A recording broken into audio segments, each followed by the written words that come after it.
السلام علیکم پیارے بچوں، کیا حال ہے؟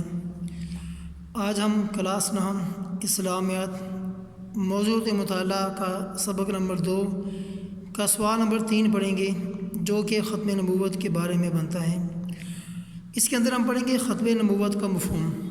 ختم نبوت کیا چیز ہے اور ختم نبوت کو قرآن اور حدیث کی روشنی میں کیسے بیان کیا گیا ہے، اس کے بارے میں آج ہم پڑھیں گے۔ سب سے پہلی بات، ختم نبوت کا مفہوم کیا ہے؟ پہلے ہمیں یہ پتہ ہونا چاہیے کہ ختم نبوت کہتے کسے ہیں اور ختم نبوت کا مفہوم کیا ہے۔ تو سب سے پہلے ہم پڑھتے ہیں کہ عربی زبان میں ختم کے معنی ہیں مہر لگانا، بند کرنا، آخر تک پہنچانا۔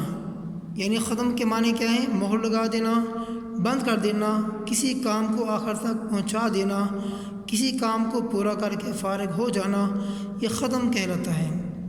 اور ختم نبوت کا مفہوم یہ ہے کہ حضرت آدم علیہ السلام سے لے کر نبوت کا جو سلسلہ شروع ہوا تھا، وہ یکے بعد دیگرے بہت سے انبیاء کرام آتے رہے۔ کچھ کے پاس اپنی علیحدہ آسمانی کتابیں ہوتی تھیں اور کچھ کے پاس اپنی شریعتیں ہوتی تھیں۔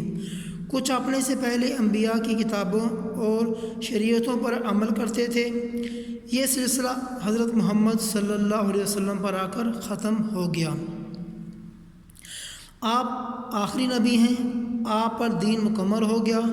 آپ سے پہلے جتنی بھی شریعت تھی وہ تمام شریعت ختم ہو گئی۔ اب قیامت تک آپ کے بعد کوئی دوسرا نبی، کوئی دوسرا رسول نہیں آئے گا۔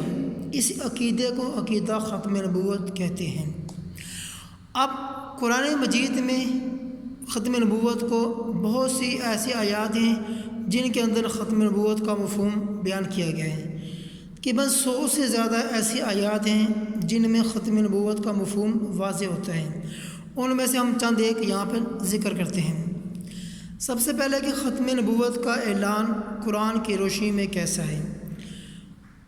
قرآن پاک میں سورۃ احزاب کے اندر آتا ہے کہ محمد صلی اللہ علیہ وسلم تمہارے مردوں میں سے کسی کے باپ نہیں، مگر وہ اللہ کے رسول اور خاتم الانبیاء ہیں، اور اللہ تعالیٰ ہر چیز سے واقف ہے۔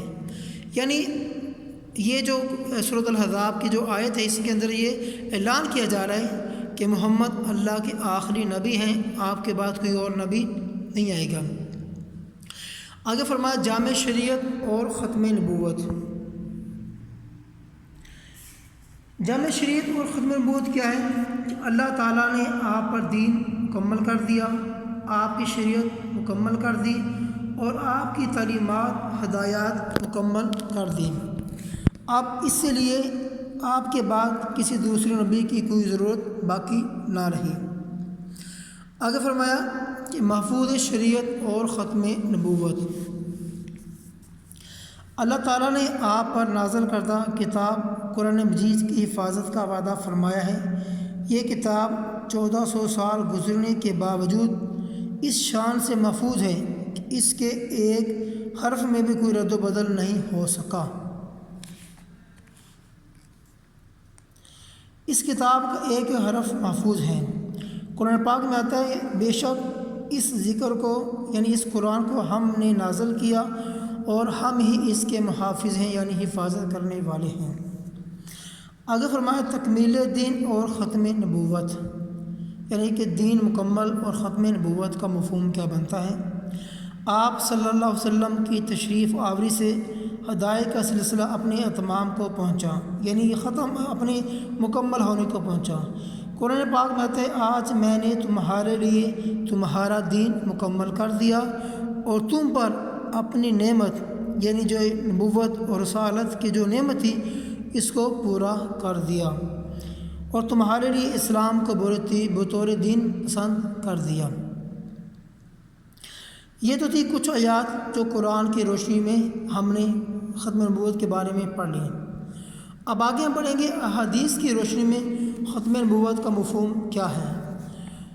جس طرح قرآن پاک میں 100 سے زیادہ آیات میں ختم نبوت کا مفہوم واضح ہوتا ہے، اسی طرح تقریباً 200 سے زائد احادیث میں ختم نبوت کا ذکر ملتا ہے۔ ان میں سے چند ایک ہم یہاں پہ تذکرہ کرتے ہیں۔ اللہ کے نبی نے فرمایا کہ میرے بعد کوئی نبی نہیں اور تمہارے بعد کوئی امت نہیں ہے۔ آگے فرمایا کہ بنی اسرائیل کے رہنمائی انبیاء کرام کیا کرتے تھے۔